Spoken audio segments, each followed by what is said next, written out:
Welcome back, everyone. Peter, it is very good to see you. Happy New Year. We are, of course, sharing 5 financial resolutions for a happy and successful 2024. We are revisiting this. This is our annual fan favorite, but we have new action steps you can take now to set yourself up for success. So again, today we are sharing 5 resolutions for 2024. And the first resolution is meet your match, or as my dad calls it, don't leave free money on the table. Yeah, absolutely. And the term free money I use very loosely because it's not free. You are working the same amount, whether you get that extra part of your compensation or not. So it's not free. You're working for it regardless. It's just that if you don't put any skin in the game, so to speak, if you don't make those 401k contributions, then your company gets to keep that part of your salary and your compensation.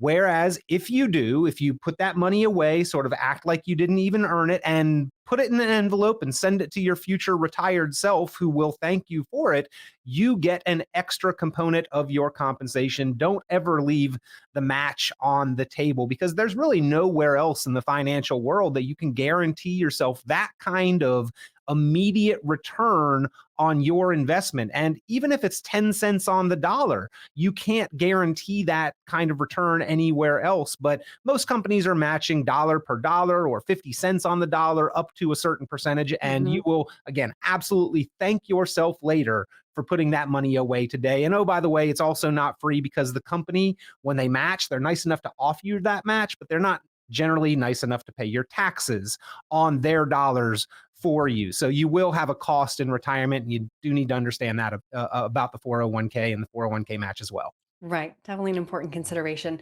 All right. Second, contribute more to retirement, your retirement accounts. But I wanted to know, Peter, what's a good percentage that we should be saving for retirement? And then, of course, we should also contribute more to those Roth accounts as you talk about taxes. What percentage should be tax deferred versus tax free? Well, I mean, you've got to crunch the numbers and make sure that you are projecting out to retirement and that it makes sense for you, that you will assume that you are in a similar kind of tax situation when you do retire, or if you are going to dramatically change tax brackets and situations somehow, that you understand that. But as long as you've done that and you have some realistic expectations of the income that you will generate for yourself in retirement, then my answer to the Roth question is as much as possible. I think it's easier to pay your taxes with your paycheck than it is out of the finite amount of money that you have to last an unknown amount of time in retirement. And so if you've got a part of or a majority of your savings that is tax free, again, you will thank yourself later for having paid that bill up front. And by the way, we know what taxes are today. We do not know exactly what they're going to be into the future. But if you defer and delay paying taxes, you leave yourself subject to those potential tax changes and possibly increases. Now, how much should we be saving? You know, if you've got a 30-year career and you theoretically save 10% of your income each year, by the end of that 30-year career, let's imagine you earned the same amount for every year, which doesn't happen. But if you did, by the end of those 30 years at 10%, you have only saved 3 years worth of the income that you are used to Right. earning. Now, over Right. that 30-year career, we would hope to get investment returns and double it and double it and double it again. But retirement is very long and very expensive, and it's in the future, so it's more expensive than it is today. So bottom line, we need to be saving as much as possible because the burden of retirement is more and more on our own shoulders, and we need to have a well-funded retirement. We need to be doing as much as possible. The target goal, really the benchmark in my mind of what we should be doing, is 15%. Okay. Yeah, we hear 10% a lot, but that certainly doesn't sound like the math adds up. Yeah. So next you say create a budget. And this is always on my resolutions, Peter. Sometimes it doesn't get done though. Yeah, nobody likes the thought of budgeting because it feels limiting, right? Oh, I Yeah. can't buy this. I can't do that. I can't spend on the things that I want to spend on. In reality, the budget is giving yourself a target, and hopefully freedom to spend within a reasonable range, keeping it between the ditches, so to speak, right? Is that we know that we've got to spend at least this much. That's kind of subsistence. That's our bare essentials. But we don't want to go absolutely crazy and hog wild and be spending frivolously either. So somewhere in between our bare essentials and some amount of enjoyable lifestyle, we have to understand what that costs us. And that is the process of budgeting.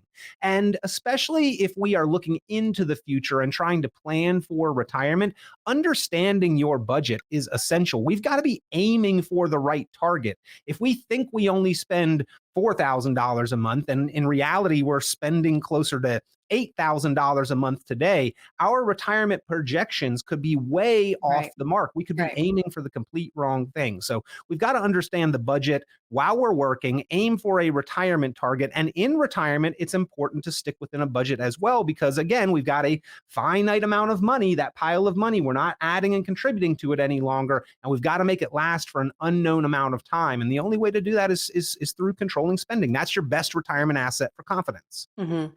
And when you've done number 3, then you can move on to resolution number 4, which is build an emergency fund. Yeah, and that should be 3 to 6 months worth of those living expenses. So going back to the budget, you've first got to understand what your monthly living expenses are in order to then have a properly and well-funded emergency account. Now, 3 to 6 months is not the range for a minimum. That is a minimum and a maximum threshold for an appropriate emergency account. And an emergency account's job is to do nothing other than sit there and wait for an emergency to happen. Life happens, inconveniences arise. You need to be able to stroke a check or pay that, and that takes an emergency and turns it into an inconvenience. If you don't have that fund there, if you don't have those dollars waiting, then it can take an inconvenience and turn it into an emergency or debt. But you don't want to have too much in that emergency account, because generally, banks don't offer us a lot of growth. Yes, interest rates are a little better than they were 2 years ago, but in reality, if we keep excess cash just sitting in bank accounts and even these, high yield savings accounts, ultimately over time, you will be losing money to inflation and losing your opportunity cost of what you could be making in reasonable investments. Mm-hmm.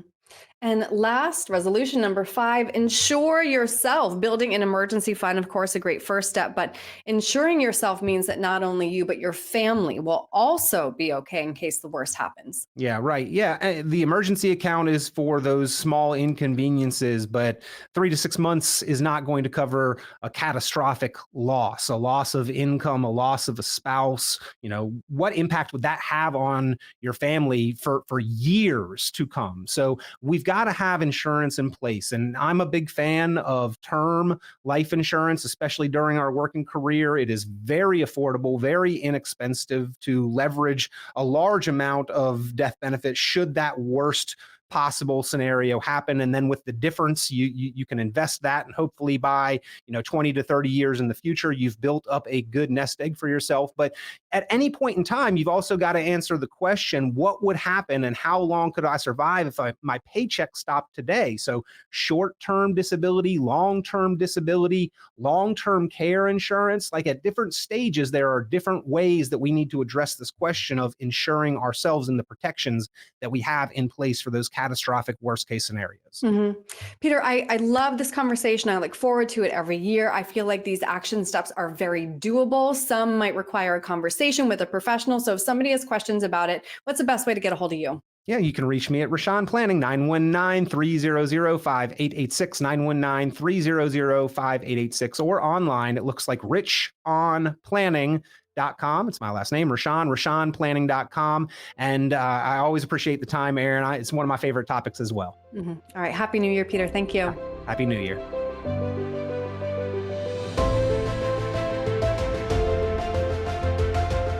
Hey everyone, Peter Richon here. Hope you enjoy the content. As always, make sure that you like, subscribe, share the videos with others that may find this information helpful. And as always, you're welcome to be in touch or to submit questions or comments. You can comment below the video anything that you'd like to see or hear shared on our YouTube channel and in future videos. If you got a topic that you've been thinking about or is of concern for you financially, be sure to let us know. We'd love to help you by discussing it on the channel. So appreciate the continued views and the likes and the subscribes, the shares, the comments, always helpful. We look forward to getting you the information that you need.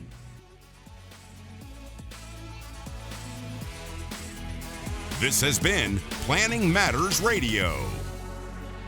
The content of this radio show is provided for informational purposes only and is not a solicitation or recommendation of any investment strategy. You are encouraged to seek investment, tax, or legal advice from an independent professional advisor. Any investments and/or investment strategies mentioned involve risk, including the possible loss of principal. Advisory services offered through Brookzone Capital Management, a registered investment advisor. Fiduciary duty extends solely to investment advisory advice and does not extend to other activities such as insurance or broker-dealer services. Advisory clients are charged a quarterly fee for assets under management, while insurance products pay a commission, which may result in a conflict of interest regarding compensation.